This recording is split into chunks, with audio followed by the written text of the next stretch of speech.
And this is, you get good at this and quick with this the more you practice. One trick is you can hold shift while our transient marker is gray. This is a pseudo transient marker, and you can drag it around and decide where you want to put it before you let go of shift and then click it into place there. And we'll just do the rest of these really quick. And we don't need that one, or do we? Yeah, maybe we do want that one. I'm not sure. See, this one's a bit off, so what you can do is hold shift and then you can drag, whoops, you can hold shift and then you can drag the audio behind the marker and get it nice and lined up at the beginning of that, whatever that is, some kind of kick or something. I'm not sure about this hit, we might remove that transient marker. And these transient markers are very important because we have our warping algorithm set to preserve the transients. So wherever these markers are, Ableton's going to chop right there, and then it's going to play each of these sections individually according to what tempo we're at. So let's have a listen to that now. All right, we can loop that over the whole duration. All right, not bad. Let's turn the groove on now. Here, this note here is really swung because it's on a 16th. And remember, every second 16th is getting pushed to be a little bit later. So all of these are fine. All of these are going to be played at the exact same time as normal, except for this one, which is going to be pushed back a little bit, and that gives it a funky bit of a swing there. Yeah.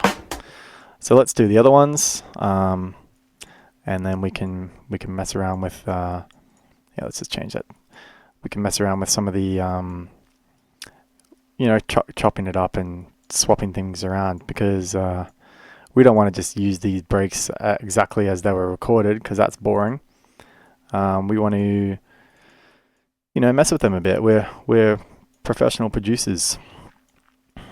All right. And if my memory serves me right, this kick at the end of the loop sounds better than the kick at the start. So I'm just gonna have the loop beginning at the end there, if that makes sense. So now we've got this.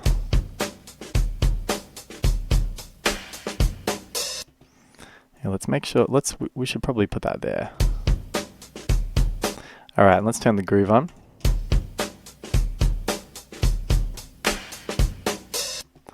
Cool, a lot of interesting sounds in there that we can chop up and use later. So actually, while we're here and we've got two of them done, let's see an example of how we can chop that up.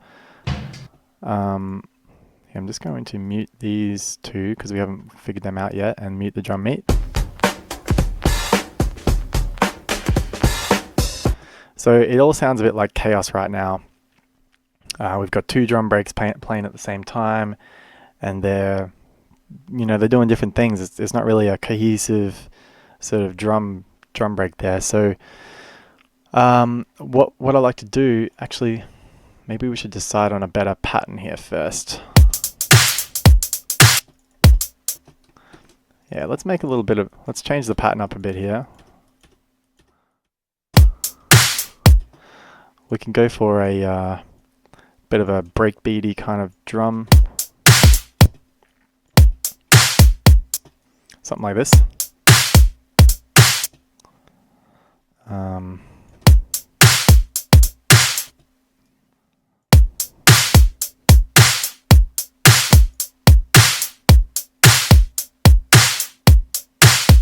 Something like that.